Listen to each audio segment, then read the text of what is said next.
Beaucoup de réservations. Ouais. Beaucoup plus de réservations. Non, on ne l'attendait pas. C'est quelque chose que, quand on rêve, quand on est cuisinière, on peut rêver, on peut aller au plus loin, on peut dire oui, un jour peut-être j'aurai un restaurant avec une étoile, mais l'étoile, c'est normalement c'est aussi la constance, et la régularité, la qualité des plats. Donc, c'est pas. Non.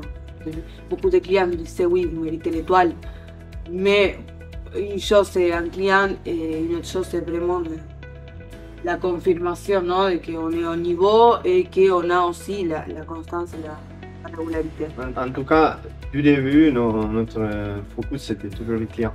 Il continue à être comme ça. On est là tous les jours grâce aux clients et pour les clients.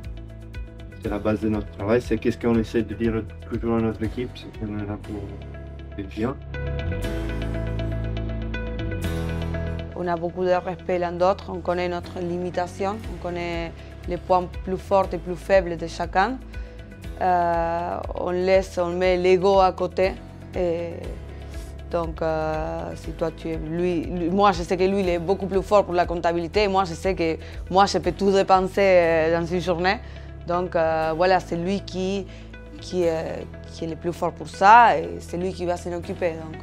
On est toujours complémentaires et on s'écoute beaucoup à la fin. On apprend encore du palais, des expériences, ou même de la culture de l'autre part d'un et de l'autre.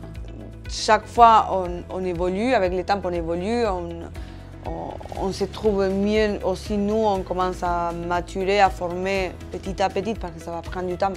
On commence à former notre identité.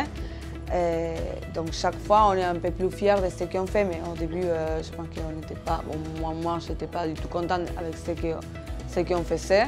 Aujourd'hui aussi, je sais qu'on peut faire beaucoup plus, mais que c'est une question de temps et qu'on va arriver. Donc on se remet toujours en question. Ça, c'est bon.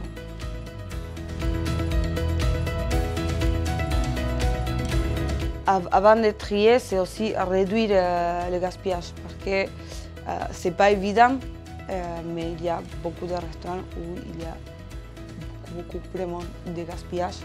Donc ça aussi, nous, quand on utilise un végétal, par exemple, aujourd'hui on a un plat avec du bœuf et du betterave, tout simple. Mais nous, on utilise le tout de la betterave, la tige, les feuilles. La meilleure de la poubelle, c'est pas faire la poubelle, quoi. Ça nous donne aussi un sens plus conscient de dire, nous, on ne peut pas se permettre de gaspiller. Donc il faut qu'on fasse un jus avec les sauces, il faut qu'on fasse quelque chose avec les cuisses, qu'on les fasse confits et qu'on les utilise encore pour un plat. Donc tout ça, ça nous permet de toujours de réfléchir au produit à 100% et pas juste la partie qui fait beau dans l'assiette. Après, il y a un choix de matériel dans les restaurants en général qui est, si vous voyez un peu droite à gauche des restaurants, c'est toujours tout bois qui vient voilà, des artisans. Dans les décos du resto, vous ne trouvez pas de plastique, c'est tout en verre, en métal ou